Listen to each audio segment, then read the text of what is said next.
Hi மக்களே, எல்லாருக்கும் வணக்கம். இப்ப நாகவாம்பு படம் எடுக்கிறது சாத்தியமான்னு சொல்லி கேட்டிருக்கேன். இப்ப நாகவாம்பு படம் எடுக்கிறதுன்றத எதை சொல்றாங்கன்னு சொன்னா அந்த தலையை விரிக்குது தானே, தலையை விரிச்சு காட்டு தானே, அதான் சொல்றாங்க. இது எதுக்குன்னு சொன்னா பாம்பினுடைய ஒரு தற்காப்பு முறைதான். அதாவது ஒரு எதிரி விலங்கோ இல்லாட்டி தனக்கு ஆபத்தான ஒரு விலங்கோ தன்னை நெருங்கி விரைக்குள்ள தன்னை நெருங்கி வரக்கூடாது அப்படின்றத அடையாளம் காட்டுறதுக்காகவும் தன்னை அடையாளம் காட்டுறதுக்காகவும் தான் இந்த தலையை விரிச்சு காட்டுது.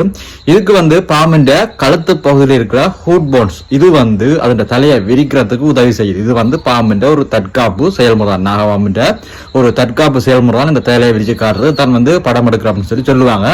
அநேகமான நம்பிக்கை இருக்குன்னு சொன்னா இப்படி நாகபாம்பு படம் எடுக்கக்குள்ள தன்னை தாக்க வந்த நபரை அந்த எதிரியை அந்த படம் எடுக்கிற அந்த பாம்பு ஞாபகம் வச்சிருக்கும். அதுக்கு பிறகு பழிவாங்க அப்படின்னு சொல்லி ஒரு கதை இருக்கு.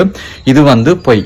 பாம்புக்கு அந்த அளவுக்கு ஞாபக சக்தி கிடையாது. பாம்பு அப்படின்றது ஒரு தனி உயிரினம். அதோட ஞாபக சக்தி அப்படின்றது தன்னோட உணவை தேடுறது மற்றும் உயிர் வாழ்வதோட சார்ந்துதான் இருக்கு. மற்றும்படி ஒரு நினைவுல வச்சு பழி வாங்குற ஞாபக சக்தி பாம்புக்கு கிடையாது.